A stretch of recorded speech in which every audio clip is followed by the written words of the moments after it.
તો ગઈકાલે એટલે કે 9 જુલાઈએ સવારે 7:30 વાગે આ બ્રિજ આખો દુર્ઘટનાગ્રસ્ત થયો અને ત્યારબાદથી અત્યાર સુધીની એ તમામ વિગતો ગ્રાફિક્સના માધ્યમથી આપને આપીએ કે કેવી રીતે બ્રિજ તૂટ્યો અને ત્યારબાદ શું કામગીરી કરવામાં આવી રહી છે। આ સાથે જ આપને જણાવી દઈએ કે બ્રિજમાંથી આ તૂટ્યો ત્યારબાદ કેટલા લોકોના મૃત્યુ થયા છે।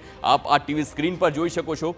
દુર્ઘટનામાં 15 લોકોના મોત થયા છે, જ્યારે 12 મૃતદેહ પરિવારજનોને સોંપવામાં આવ્યા છે।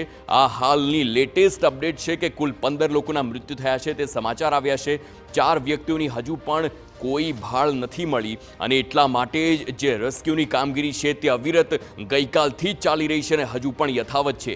તો ગુમ થયેલા જે પરિવારો છે તેમને તંત્ર વિરુદ્ધ તેમનો આક્રોશ જોવા મળ્યો છે, કારણ કે એ તમામ લોકોએ પોતાના પરિવારજન ગુમાવ્યા છે।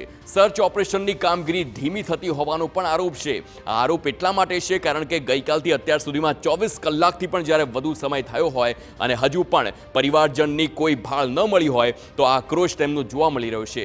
એસડીઆરએફ હોય, એનડીઆરએફ હોય, ફાયર વિભાગ હોય, આ બધાની 10થી વધુ ટીમ આ સર્ચ ઓપરેશનમાં જોડાઈ છે અને એક બાદ એક જે તમામ વાહનો છે તેને હટાવવાની કામગીરી સતત કરવામાં આવી રહી છે। નદીમાં 3 મીટર સુધી જે આખું કાદવનું સ્તર પથરાયેલું હોય અને તેના કારણે આ તમામ ટીમોને સતત તકલીફ પડી રહી છે, કારણ કે કાદવમાંથી વાહનોને કેવી રીતે કાઢવા તે સવાલ ઉઠ્યો છે। આપને જણાવી દઈએ કે વરસાદ અને કાદવના કારણે સર્ચ ઓપરેશનમાં સતત મુશ્કેલી પડી રહી છે। આખી આ સ્થિતિ આપ સમજો, કારણ કે 40 મીટર ઉપરથી જ્યારે વાહન નીચે ખાબકે છે તો એનો પણ ફોર્સ હોય છે અને નીચે કાદવ હોય છે, તો એ વાહન સીધું જ કાદવમાં ખૂંપાય છે અને તેમાં કોઈ ક્રેન પણ કામ નથી લાગતી અને તેના કારણે જ હાલ તકલીફ પડી રહી છે।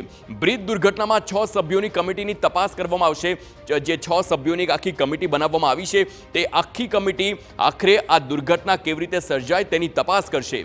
કમિટી આજે સાંજ સુધીમાં પ્રાથમિક અહેવાલ સોંપે તેવી શક્યતા છે। આજે સીએમના નિવાસસ્થાને પણ એક બેઠક મળવાની છે અને બેઠકમાં પણ અનેક સૂચનો આપવામાં આવે તેવી પણ શક્યતા છે। સીએમ ભૂપેન્દ્ર પટેલની અધ્યક્ષતામાં જે બેઠક મળવાની છે તેમાં શું સૂચનો અપાય છે, આખરે જવાબદારી કોની તે પણ નક્કી આ બેઠકમાં થાય તેવી શક્યતા હાલ જોવા મળી રહી છે।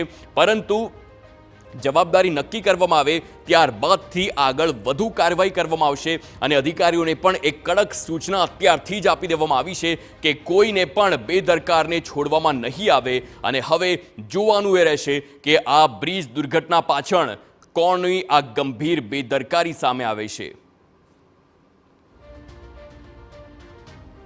તો આ ગંભીર બેદરકારી, દુર્ઘટના અને તેનું કારણ શું, તેની જવાબદારી કોની તે આજ સાંજ સુધીમાં નક્કી થાય તેવી શક્યતા